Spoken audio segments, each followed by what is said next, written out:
Hello students, so in this video I will be talking about the pyrolysis of ester. Pyrolysis of ester. देखिए pyro मतलब होता है heat और lysis मतलब होता है ब्रेकडाउन।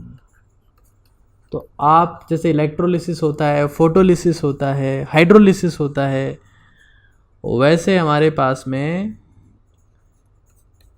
ये है पायरोलिसिस, मतलब हीट से आप जो है वो किसी चीज़ को ब्रेक करना चाह रहे हैं। ठीक है,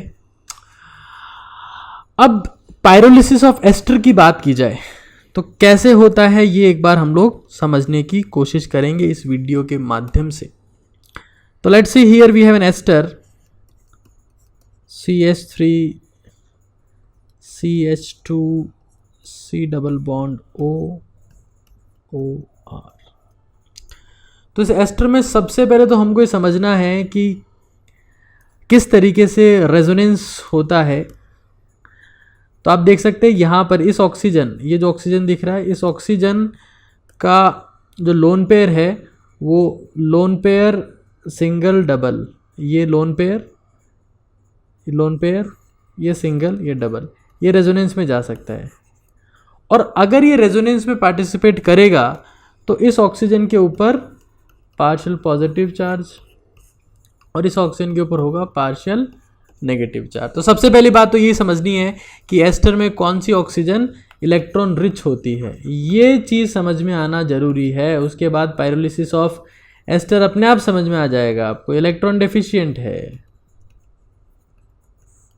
ठीक है, तो अब क्या होता है अगर इलेक्ट्रॉन रिच है और आप इस एस्टर को अगर हीट करते हैं, क्या करते हैं आप इसको हीट करते हैं, तो अगर आप 1 सेकेंड,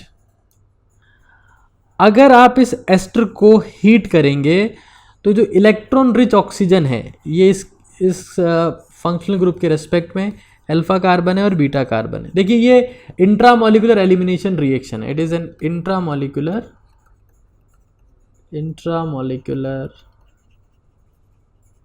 E2 रिएक्शन।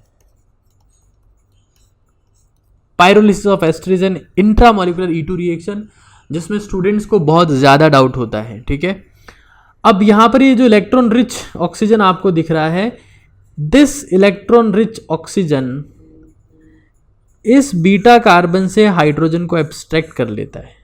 मतलब जब ये बीटा कार्बन से हाइड्रोजन को एब्स्ट्रैक्ट करेगा तो यहाँ पर कंडीशन कैसी हो जाएगी, CH2 माइनस। ठीक है, ये यहाँ से एब्स्ट्रैक्ट करेगा हाइड्रोजन को, तो CH2 माइनस CH2, यहाँ पर ऑक्सीजन H पॉजिटिव चार्ज, क्योंकि triple bonded oxygen, common sense की बात है, पॉजिटिव चार्ज होगा। और यहाँ पर ये OR group as it is होगा। अब ये पॉजिटिवली चार्ज है तो इस पाई बॉन्ड के इलेक्ट्रॉन्स को खुद की तरफ लेना चाहेगा, अट्रैक्ट करेगा। ऑक्सीजन भी यहाँ से इलेक्ट्रॉन खींच रहा है, तो इस कार्बन के ऊपर, इस कार्बन के हालात बहुत ख़राब हो जाएंगे क्योंकि इसे इलेक्ट्रॉन बहुत ज़्यादा खींचेगा तो कार्बन लगभग रोने लगेगा। और इसको रोता देखकर इसके पास वाला कार्बन जो है वो पिघल जाएगा, बेचारा ये रो रहा है यहाँ पर। तो ये खुद के इलेक्ट्रॉन जो है इसके एंटी बॉन्डिंग मॉलिक्यूलर ऑर्बिटल में, this is known as ABMO। ABMO कब काम में आता है, जब सारी वैलेंसी सेटिस्फाइड है। एंटी बॉन्डिंग मॉलिक्यूलर ऑर्बिटल के मतलब उसमें ट्रांसफर करेगा, जिससे जब भी ABMO में इलेक्ट्रॉन जाते हैं तो बॉन्डिंग से बाहर आ जाते हैं। तो हमारे पास में दो चीज़ें बनेगी, क्या क्या बनेगा, CH2 double bond CH2 plus R। जैसे इलेक्ट्रॉन यहाँ से ट्रांसफर होंगे, ठीक है, तो हमारे पास में फाइनली क्या बनेगा, इस तरफ R C double bond OH,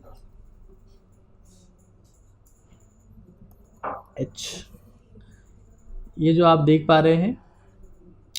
तो एट द एंड हमारे पास में जो सिंथेसिस हुआ है वो किस चीज़ का हुआ है, this is the R C double bond OH। मतलब एक तो बना आपके पास में कार्बोक्सिलिक एसिड और एक आपके पास में बनी alkene.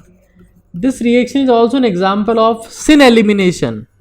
This is an important term, syn elimination, an intramolecular E2 reaction it is. तो होपफुली आपको समझ में आया होगा पायरोलिसिस ऑफ एस्टर। ये दिस रिएक्शन, ये जो आपके पास में रिएक्शन है, this reaction resembles with dehydrohalogenation, उसके साथ में रिजेंबल करती है भाई ये रिएक्शन डिहाइड्रोहेलोजिनेशन के साथ में। उसके अलावा corp and Hofmann elimination,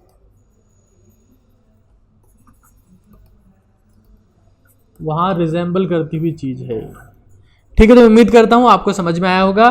so this reaction is a way to synthesize, आप इसे क्या क्या बना सकते हैं रिएक्शन, दो बना सकते हैं। क्या बना सकते हैं? एल्कीन बना सकते हैं इस रिएक्शन से, और इसी रिएक्शन से आप क्या बना सकते हैं? Carboxylic acid.